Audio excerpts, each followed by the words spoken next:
Assalamualaikum warahmatullahi wabarakatuh.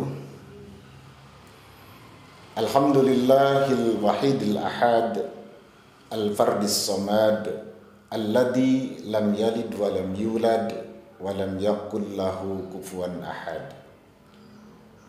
Ashhadu an la ilaha illallah alladhi hadana ila sabilir rasyad, wa ashhadu anna Muhammadan abduhu wa rasuluh alladhi ja'ana bil birri wal irsyad.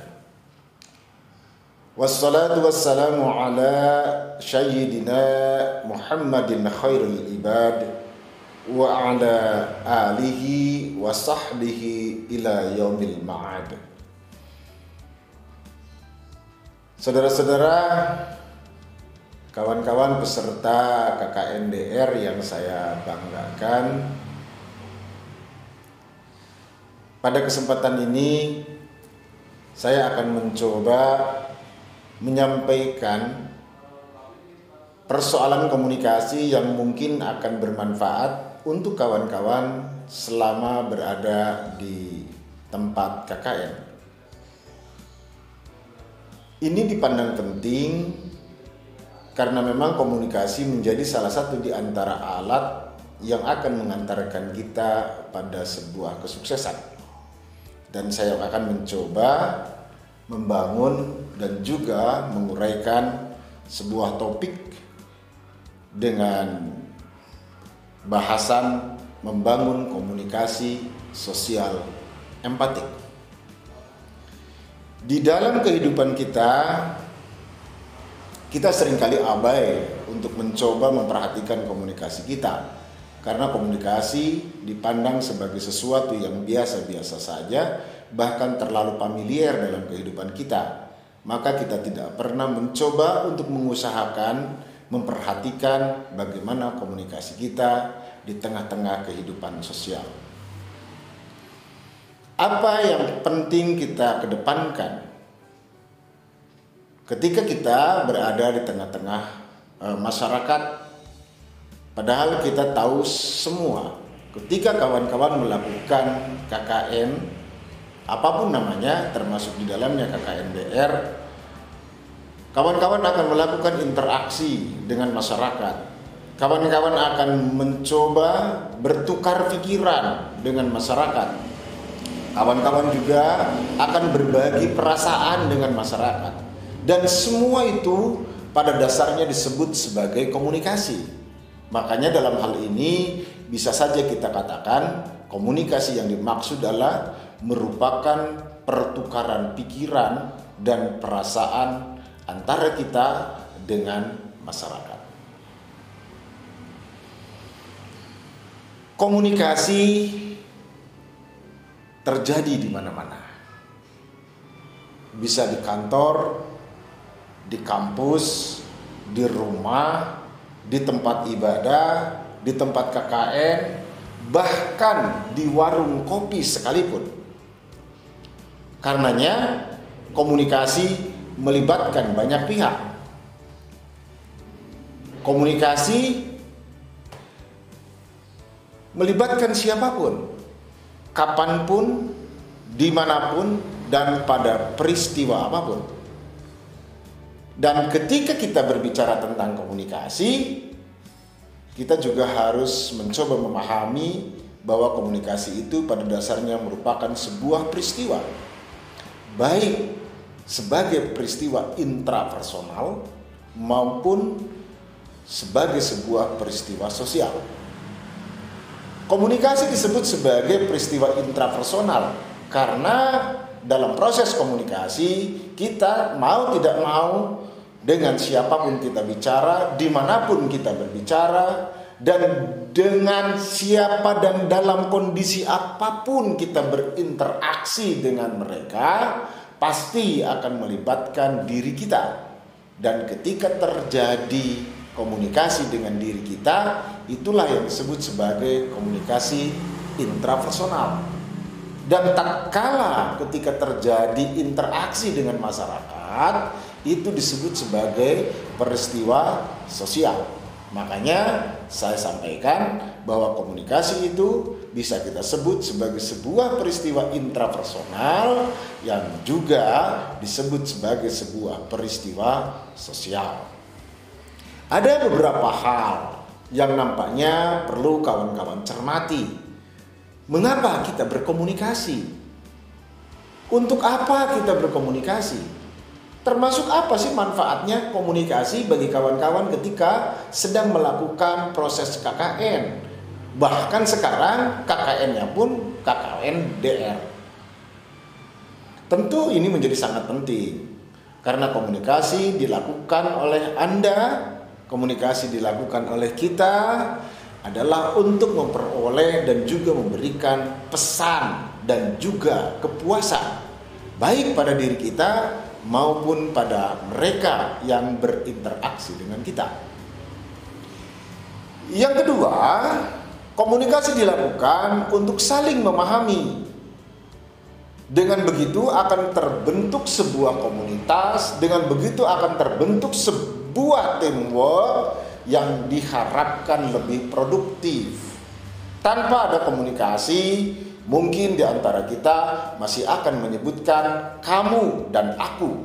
Padahal ketika kita berinteraksi dengan mereka, hilangkan keakuan dan hilangkan kekamuan. Yang ada harus menjadi kami.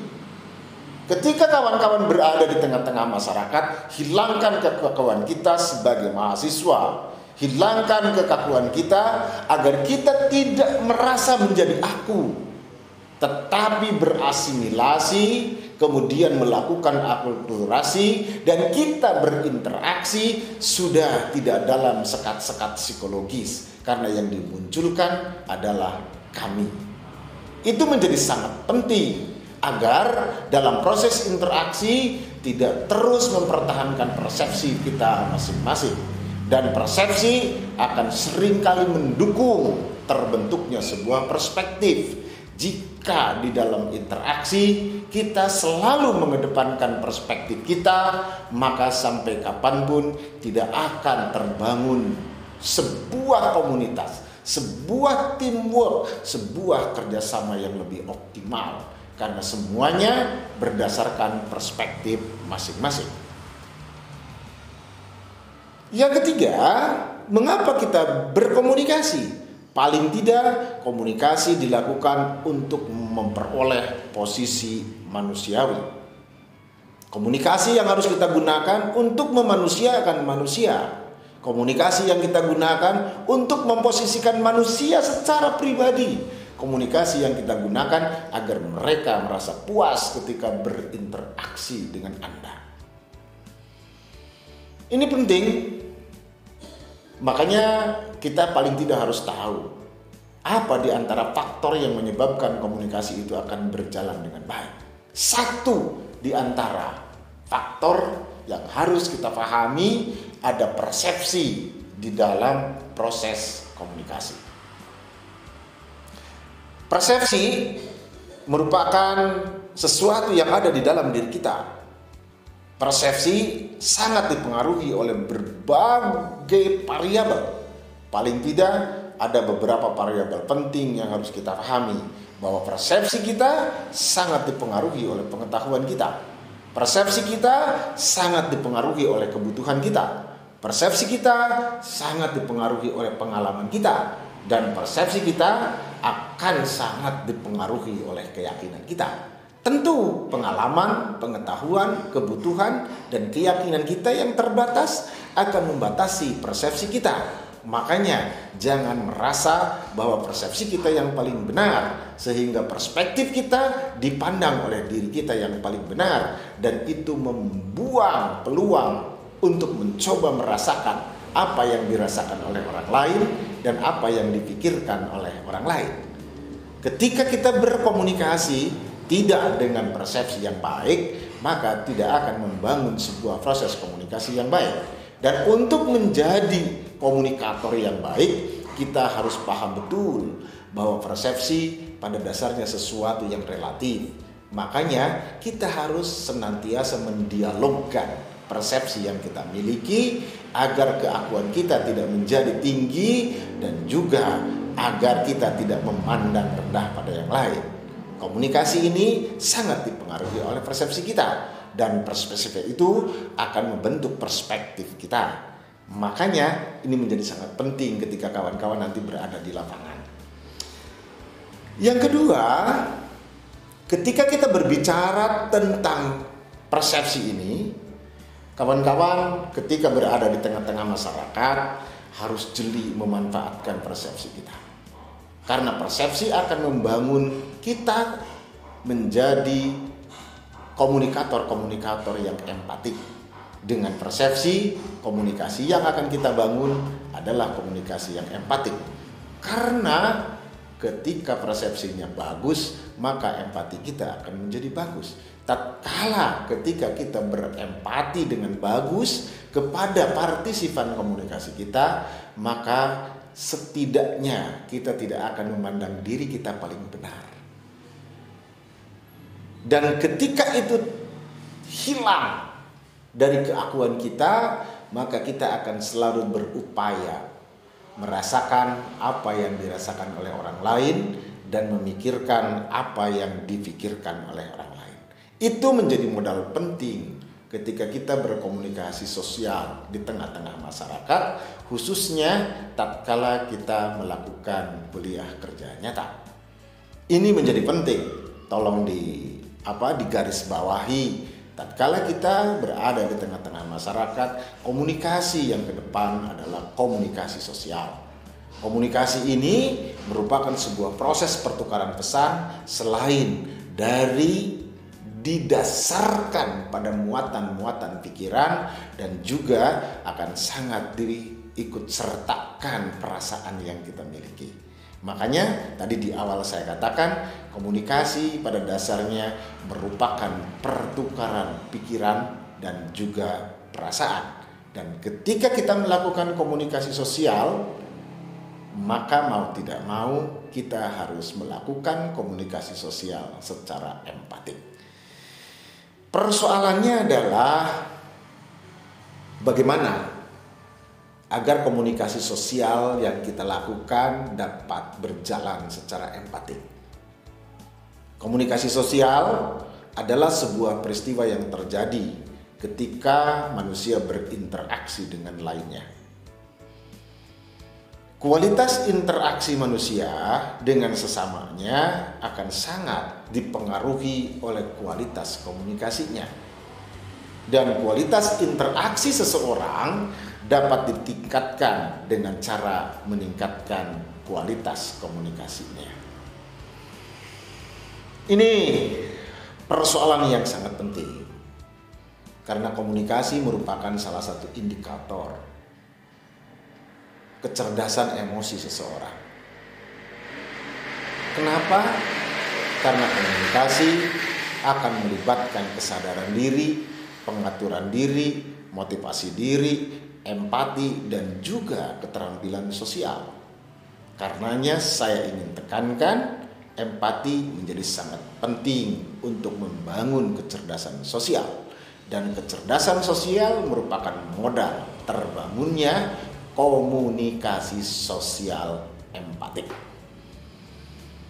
Saya ingin tekankan bahwa ketika Anda mampu berkomunikasi secara cerdas dalam proses komunikasi sosial, maka insya Allah Anda akan mampu memahami perspektif orang lain.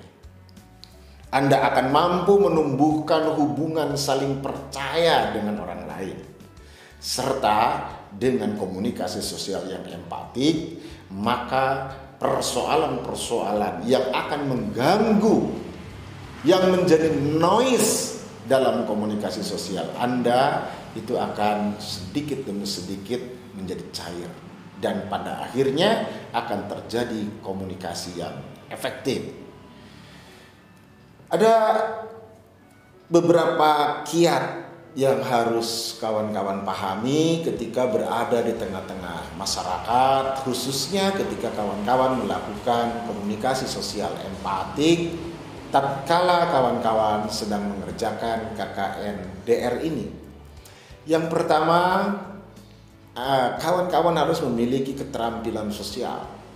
Dan keterampilan sosial itu harus didasarkan pada beberapa hal. Di antaranya, kawan-kawan harus mampu mengelola emosi dengan baik ketika berhubungan dengan orang lain. Yang kedua, kawan-kawan harus cermat membaca situasi dan jaringan sosial. Yang ketiga, kawan-kawan ketika melakukan berinteraksi, tolong jangan hanya mengandalkan pikiran, tetapi juga harus menyertakan perasaan.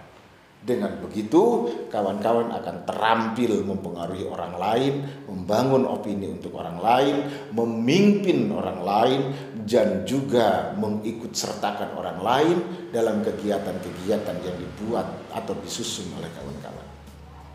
Satu hal yang mungkin tidak boleh terlewatkan, karena dengan perkembangan teknologi komunikasi sekarang, sejak akhir abad 21, internet menjadi bagian yang membangun peradaban dalam komunikasi, sehingga terbangun ada yang disebut dengan komunikasi virtual. Komunikasi virtual paling tidak bisa kita sebutkan sebagai sebuah proses komunikasi bermedia yang di dalamnya menyertakan internet. Salah satu di antara komunikasi virtual yang banyak digunakan di tengah-tengah masyarakat adalah media sosial. Saya ingin pesankan pada kawan-kawan, sebagai bagian dari kasih sayang saya pada kawan-kawan, cerdas-cerdaslah menggunakan media sosial. Karena perlu kita ketahui bahwa media sosial benar-benar memiliki kekuatan dan juga memiliki potensi untuk mencoba membangun opini. Tetapi jangan lupa, ketika kita salah membangun pesan di dalam media sosial, akibatnya terlalu berat.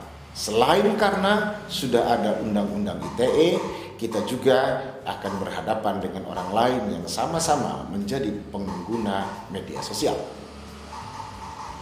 Kawan-kawan jangan terjebak oleh pikiran yang kita miliki. Kawan-kawan jangan terjebak oleh perspektif yang kita punyai. Kawan-kawan jangan terjebak oleh predikat yang melekat dalam diri. Tidak karena sebagai mahasiswa kemudian kawan-kawan merasa bangga dan paling hebat, tetapi kawan-kawan harus mencoba memahami ketika berbicara dengan siapa, di mana, dan menyatakan tentang apa. Cerdaslah dalam menggunakan media sosial. Media sosial bisa menjadi sebuah media yang berpengaruh baik ketika kita menggunakannya dengan benar dan baik. Tetapi juga media sosial yang kita gunakan akan menjadi sebuah malapetaka jika kita sebagai penggunanya tidak menggunakan media sosial dengan cerdas. Saya ingin menyampaikan semoga kawan-kawan sukses dalam menjalankan salah satu aktivitas akademik yang disebut dengan kuliah kerja nyata. Tidak ada yang akan menjadikan kawan-kawan sukses kecuali kawan-kawan. Jangan titipkan kesuksesan kawan-kawan kepada orang lain. Karena pada dasarnya setiap orang akan mensukseskan dirinya masing-masing. Selamat menjalankan kuliah kerja nyata. Semoga menjadi yang terbaik dan mampu memberikan yang terbaik pada sesama, selamat dan lancar sampai akhir sebuah kegiatan, dan kami akan menerima informasi yang lebih menyenangkan ketika Anda menjadi yang terbaik di tengah-tengah masyarakat. Wal afu minkum, wassalamualaikum warahmatullahi wabarakatuh.